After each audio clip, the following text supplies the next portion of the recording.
All right, I'm making this video for those of you who have a Honda Civic. Mine happens to be a 1997. It's a manual transmission, and I had some strange noises coming from the engine, which we dialed down to the transmission.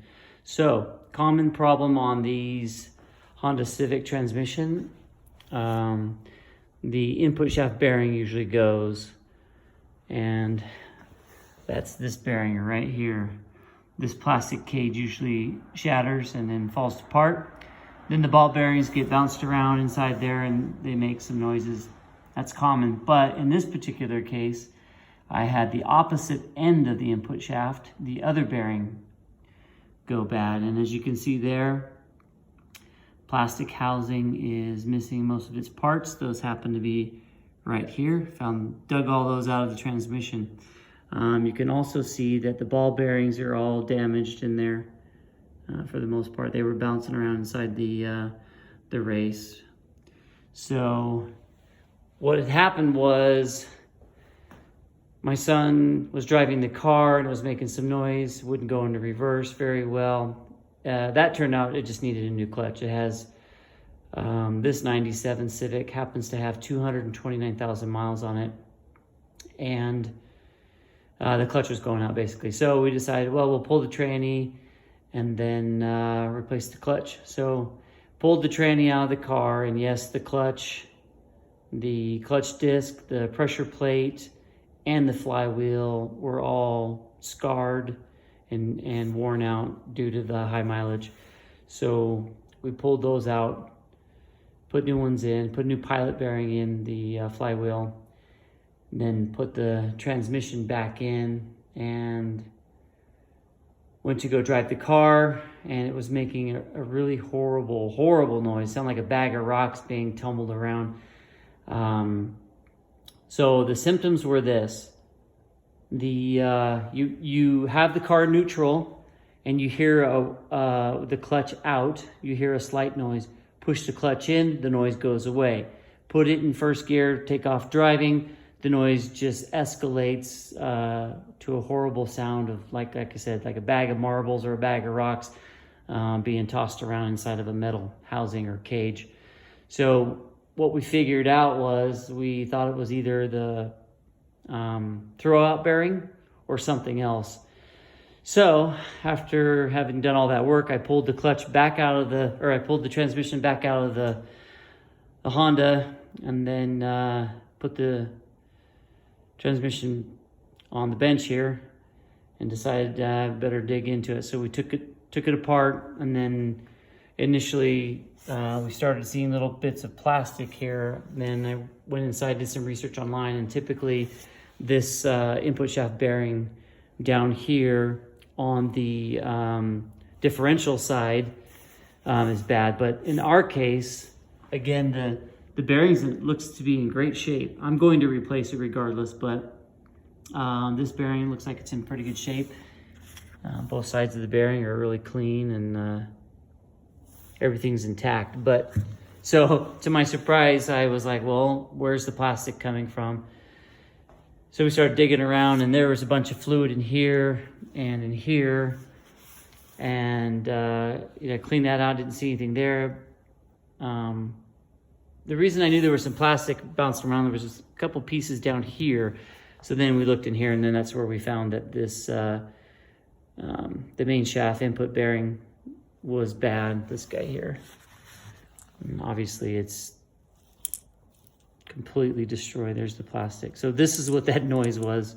This thing was just getting hammered. So I didn't film pulling the transmission out. I didn't film splitting the halves, but when I put the transmission back together, I'll explain a few things that I had to do to get this out. So just in general, inside here there's a clip in here that you have to separate in order to split the halves. So I'll go through that once I put the transmission, as I'm putting the transmission back together. But just as a side note, real quick, you don't need any special tools other than a heat gun or a propane handheld torch. And you'll need that to get this bearing out and this bearing out. And so this housing here, on the opposite end there, you don't have, sorry about that, let me get over here. No, it's sealed, obviously, but in order to get that bearing out, if you don't have a puller, you can just heat this housing here, and then with a hammer or a soft mallet, just keep tapping on this as you heat it up. And sure enough, this bearing just dropped right out of this housing. So the metal around the housing expanded, and the bearing, I had this flipped over like this, and I was just tapping on the housing, and the bearing just dropped onto the towel here. So, and you could do the same here. Again, if you don't have a bearing puller or special tools, you can just heat the outer part of the housing for the input shaft bearing here. And then just, I happen to have a oil seal puller, and I just used this guy and I just hooked it in there like that. And then as I was heating it, I just kept kind of making my way around the bearing and pulling it out with that. Not necessarily a special tool, super cheap, go to Harbor Freight, get it for, I think it was like 10 bucks or something like that. So again, just heat the outside of this housing here. And then this will expand, and then you can gently pull that bearing out. Just keep in mind on the input shaft bearing, below it is an oil seal.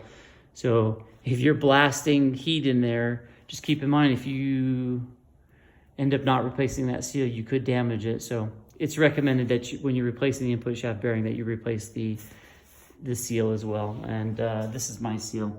And I did scar it up and jack it up a little bit by using that seal puller. But these parts are super cheap. And I'll give you another recommendation here.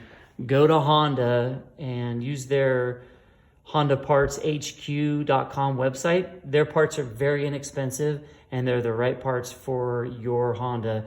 I don't work there, nor do I promote any of their services or parts, but doing my research and trying to find the parts for this transmission, the D16, they're fairly inexpensive. I mean, I think this bearing here was $9. This may have been 11 or 12 bucks. This seal was $8. And then I'm also getting the axle seals here for the housing. And then a shift rod seal. I have a leak here. This is where that infamous pinch pin is. And there's another word that people use for that, but that should be a whole video in and of itself right there. But anyways, I'm replacing this seal. There's a boot that goes around that, but that boot's in good shape, so I'm not gonna worry about. What else? This apparently is a super huge pain to get out. You can also heat this and use a puller to get that out, but I guess this one's more challenging, and mine's in really good shape, so I'm gonna let it be and not replace it. So overall, it's going to be like 121 bucks to get all these bearings and seals replaced on this transmission and get rid of that horrible noise we were experiencing. And another little side note, I was watching another YouTuber videotaping this differential that you pull out of the transmission here. This stock differential will only allow for one wheel to spin, but I guess they have a limited slip differential that you can put in these Civics. And you can get both your front tires to spin at the same time, or, limited slip. So, interesting side note.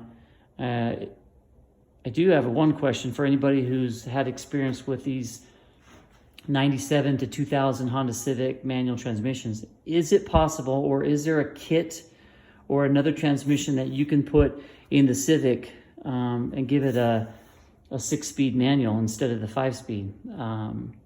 I know you may require a little bit more horsepower to use that 6th gear, but speed limits out here in Utah, and then we drive in Idaho, is 80 miles an hour plus, and boy, that really doesn't help the RPMs. So if you know of a transmission swap or gear swap, whatever, to enable this to be a 6-speed, that'd be interesting to know. Leave some comments down below. I'd love to see what you guys know or what you have done to do such. So I'll repost the next video to get the bearings installed, and then put the two halves back together, and then get it back into the Civic. All right, thanks for watching.